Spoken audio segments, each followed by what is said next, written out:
Gateway of India येथून एलिफंटा येथे जाणाऱ्या नीलकमल बोटीला नौदलाच्या स्पीड बोटीने धडक दिल्याने भीषण अपघात झाला होता। त्या दोन्ही बोटींना जलसमाधी मिळाली।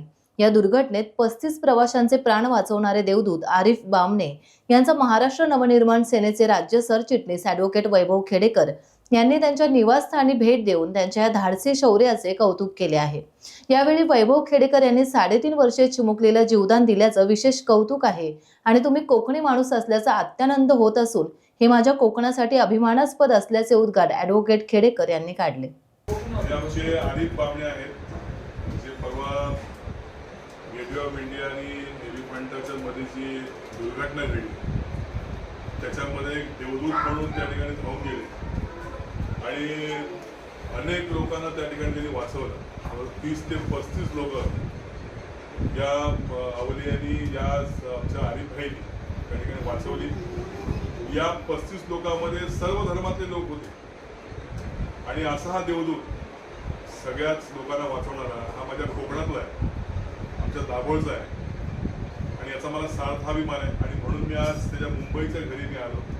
आमचे सगळे बामणे कुटुंबीय इथं राहतात। आज त्याच्या प्रचंड त्या पाठीमागे सगळे लोक त्याचा सत्कार करत आहेत, परंतु कशाचाही विचार न करता या माणसानं आपल्या जीवाची पर्वा न करता 35 माणसांना वाचवले आणि म्हणून त्याचा सत्कार करायला मी या ठिकाणी आलोय।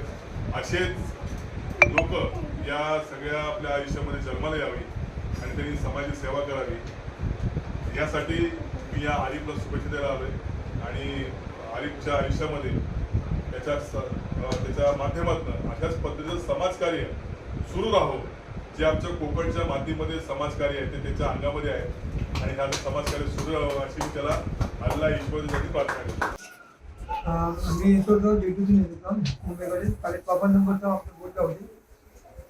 JD4च्या मंदिरानंतर कॉल आला की इमर्जन्सी लवकर जायला पडेल की घटनास्थळी ॲक्सिडेंट एरिया होती। तिथून आम्ही 20 मिनिटाच्या अंतरावर होता, पण ती स्पीड थोडा दिल्यानंतर ती 8 मिनिटाचं कंट्रोल होतं।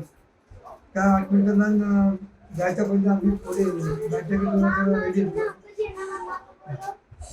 जसे गेल्यानंतर करंटच्या अपोजिट डायरेक्शनला बोट थांबवलं आणि बचाव काम चालू होतं।